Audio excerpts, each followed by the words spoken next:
तो दोस्तों आज हम बात करेंगे दुबई के बारे में। दुबई जो कि यूएई का एक शहर है, जो कि अपने लग्जरियस लाइफस्टाइल और शान शौकत के लिए जाना जाता है। दुनिया भर से लोग यहाँ पर घूमने फिरने के लिए और वेकेशंस मनाने के लिए आते हैं। यहाँ पर हर चीज़ दी गई है, अपने टूरिस्ट के लिए हर चीज़ यहाँ पर मुयसर की गई है कि किसी चीज़ की भी उनको कमी ना हो। बड़ी बड़ी बिल्डिंग्स, आलीशान बिल्डिंग्स बनाई गई हैं।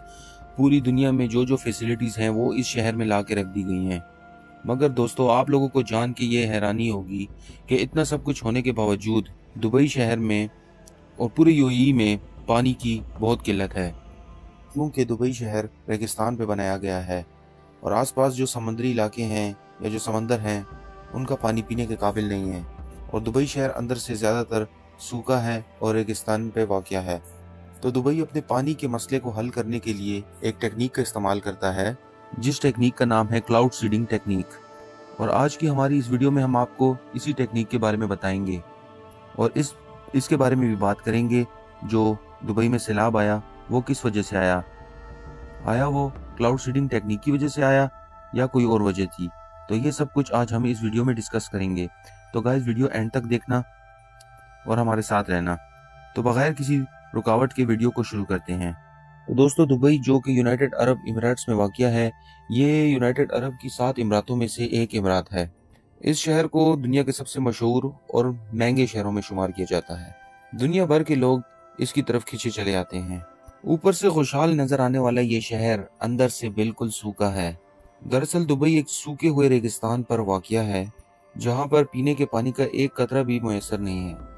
और तो और यहाँ पर बारिश भी पूरे साल में 5 से 10 बार होती है, वो भी मुश्किल से, जो कि दुबई के पानी की समस्या को हल करने के लिए काफ़ी नहीं है। और जो समुंदर जो उसके करीब करीब है, वहाँ का पानी जो होता है वो खारा होता है, जो कि पिया नहीं जाता। और अगर कोई इंसान इस खारे पानी को अगर पी ले तो उससे उसकी मौत भी वाक़या हो जाएगी। अब इन सब बातों के बाद सवाल आता है कि दुबई आखिर अपने पीने का पानी कहाँ से बराबर करता है। असल में दोस्तों दुबई के अंदर पानी को साफ करने के लिए बहुत बड़े बड़े प्लांट्स लगाए गए हैं और इन प्लांट्स के अंदर समुंदर का खारा पानी डाला जाता है और ये प्लांट्स उस खारे पानी को साफ करके उसे पीने के काबिल बनाते हैं। और ये प्रोसेस जितना आप लोगों को सुनने में आसान लग रहा है, इतना है नहीं, क्योंकि इतने बड़े बड़े प्लांट्स को चलाने के लिए काफ़ी ज़्यादा बिजली की और लोगों की ज़रूरत होती है और इन सब चीज़ों में खर्चा भी काफ़ी हो जाता है। एक अंदाजे के हिसाब से इन प्लांट्स में 1000 लीटर पानी को साफ करने का खर्चा तकरीबन $60 आता है। तो तकरीबन $60 में 1000 लीटर पानी साफ हो जाता है, जो कि दुबई को बहुत महंगा पड़ता है। तो दुबई की गवर्नमेंट ने आखिरकार ये सोचा कि इस खर्चे को किस तरह कम किया जाए।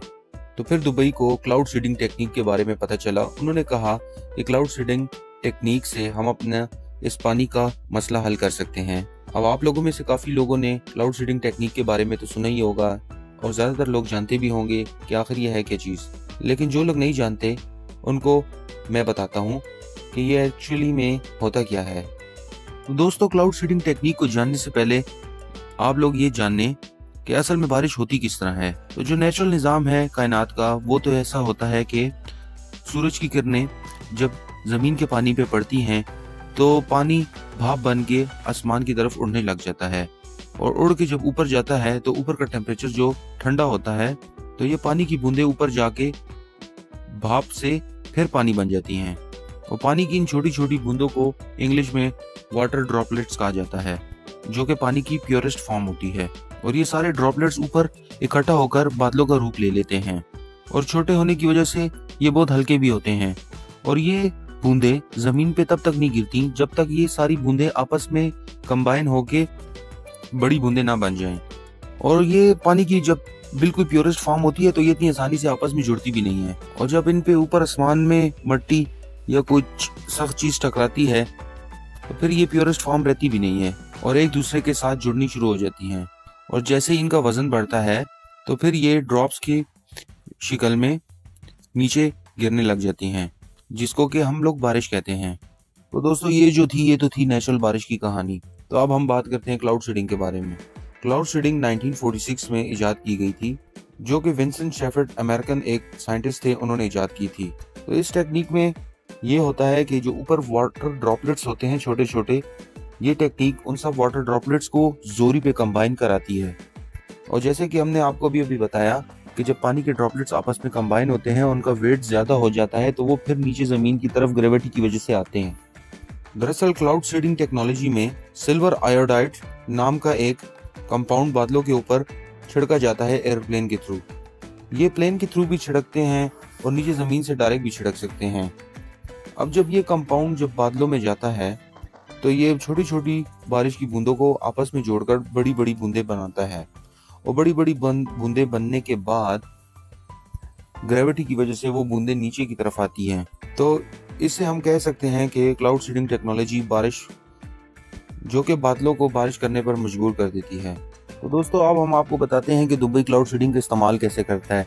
दरअसल दुबई ने एक डैम बनाया हुआ है पहाड़ों के बीच में, जो कि हजर के पहाड़ हैं। उनके बीच में एक हटा नाम का एक डैम बनाया गया है जहाँ पर बहुत सारा पानी स्टोर करते हैं।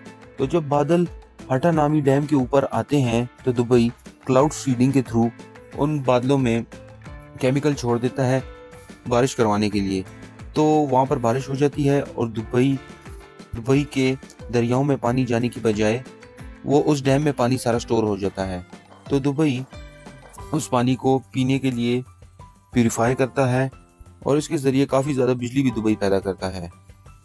तो दोस्तों दुबई की गवर्नमेंट जब देखती है कि बादल आ रहे हैं उनकी तरफ, ठीक है, मगर बारिश का कोई चांस नहीं है, बादल यहाँ से गुजर के किसी और शहर चले जाएंगे या किसी और मुल्क चले जाएंगे, तो वो क्लाउड सीडिंग करवा देते हैं एरोप्लेन के थ्रू आसमान में जाके, ताकि उनके शहर में बारिश हो जाए।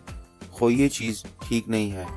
इसकी वजह से काफ़ी मसले आते हैं, जैसे कि अभी काफ़ी मीडिया और काफ़ी चैनल्स इसी चीज़ को दुबई के फ्लड का, सैलाब का जिम्मेदार ठहरा रहे हैं, जो कि ठीक बात नहीं है।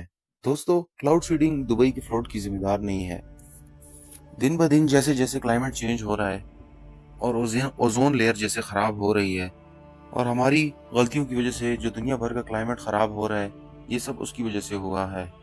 अगर हमने इसका हल ना निकाला तो इस तरह के और बड़े बड़े तूफान और फ्लड हर मुल्क में हर जगह पे आएंगे। दुबई की सड़कों में हमें कचरा तो कहीं नजर नहीं आता, मगर आपने कभी सोचा है कचरा तो वहां पर कहीं ना कहीं तो जाता ही होगा। तो दोस्तों ये है वो जहाज जो कि दुबई में आर्टिफिशियल बारिश करवाता है। इसका रजिस्ट्रेशन नंबर है N6151A और ये अमेरिका की एक प्राइवेट कंपनी का जहाज है।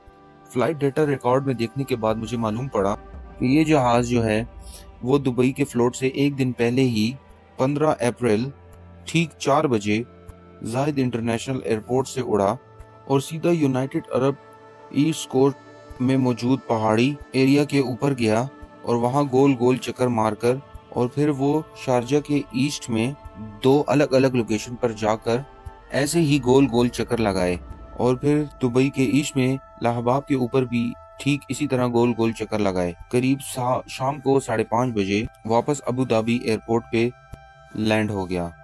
और बात की जाए दुबई के सीवरेज सिस्टम की, तो वो भी कोई ठीक नहीं है। वो भी इतने बड़े सैलाब के लिए तैयार नहीं है, क्योंकि वहाँ पर बारिशें कभी कभी साल में 1, 2, 5 दफ़ा या 10 दफ़ा होती हैं, तो इस वजह से वो लोग इस चीज़ पे काम भी नहीं करते।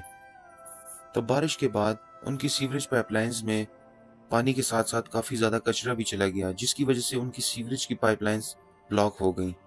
इसकी वजह से काफ़ी ज़्यादा पानी रोडों पे खड़ा रहा और ये सब गन 5 दिन तक बना रहा, जिसको दुबई की गवर्नमेंट को साफ करते करते 5 से 6 दिन लग गए और पूरी दुनिया में दुबई की काफ़ी अच्छी खासी बदनामी हो गई। तो गाइस ये थी मेरी तरफ से आप लोगों के लिए एक छोटी सी इन्फॉर्मेशन। तो गाइस वीडियो को देखने के लिए बहुत बहुत शुक्रिया और चैनल को लाइक सब्सक्राइब कर लें मोटिवेशन के लिए। Thank you. अल्लाह हाफिज़। अपना ख्याल रखें।